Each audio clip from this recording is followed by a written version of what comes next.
बोल गिरौदपुरी धाम की जय सतराम, जय सतराम, जय सतराम, जय सतराम।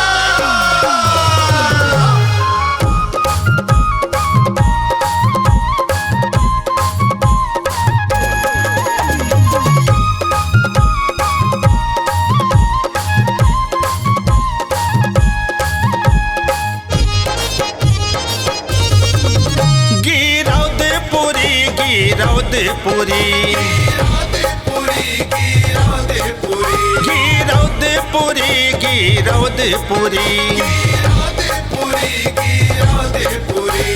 गिरौदपुरी के धाम बोलो जी सतनाम गुरु के दर्शन जाबो। गिरौदपुरी के धाम बोलो जी सतनाम गुरु के दर्शन जाबो। गिरौदपुरी के धाम बोलो जी सतनाम गुरु के दर्शन जाबो। गिरौदपुरी के धाम बोलो जी सतनाम गुरु के दर्शन जाबो।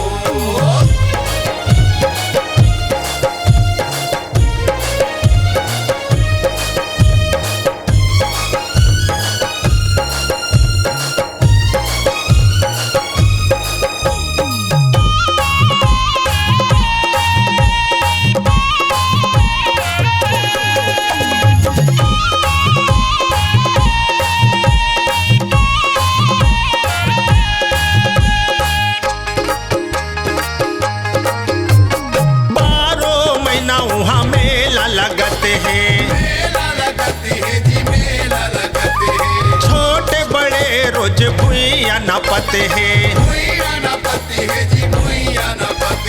12 महीना वहाँ मेला लगते हैं।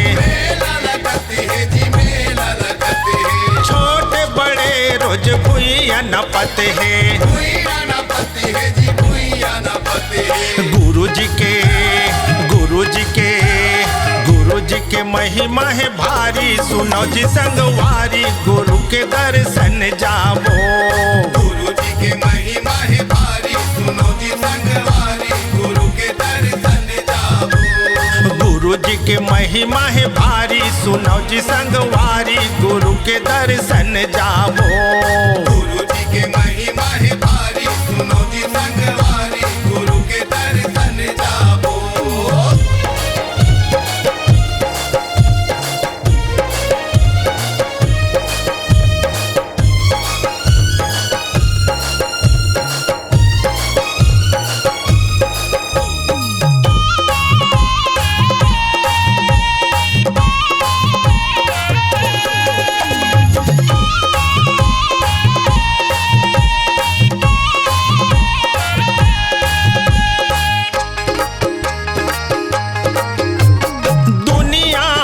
सब दर्शन आते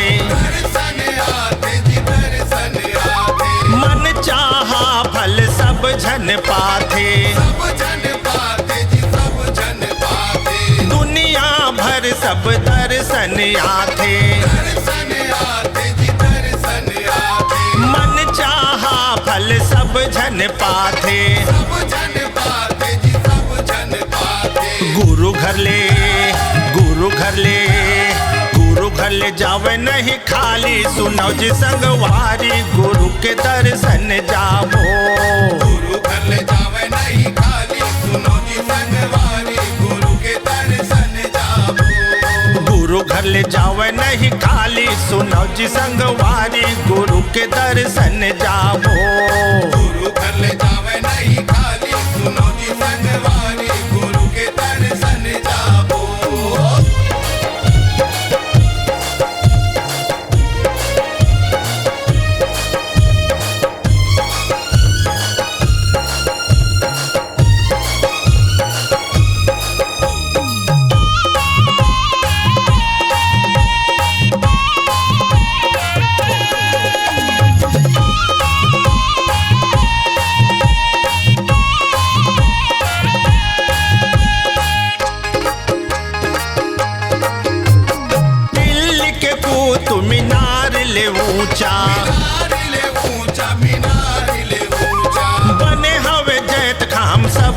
ऊंचा, सबले ऊंचा जी सबले ऊंचा, दिल्ली के कुतुब मीनार ले ऊंचा, मीनार ले ऊंचा, मीनार ले ऊंचा, बने हवे जैत खाम सबले ऊंचा, सबले ऊंचा जी सबले ऊंचा, फागुन के मेला होते भारी, सुनो जी संगवारी गुरु के दर्शन जाबो। फागुन के मेला होते भारी, सुनो जी संगवारी गुरु के दर्शन जाबो। गिरौदपुरी गिरौदपुरी गिरौदपुरी गिरौदपुरी गिरौदपुरी गिरौदपुरी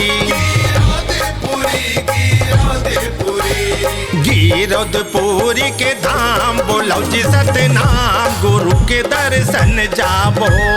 गिरौदपुरी के धाम बोलो जी सतनाम गुरु के दर्शन जाबो। गिरौदपुरी के धाम बोलो जी सतनाम गुरु के दर्शन जाबो। गिरौदपुरी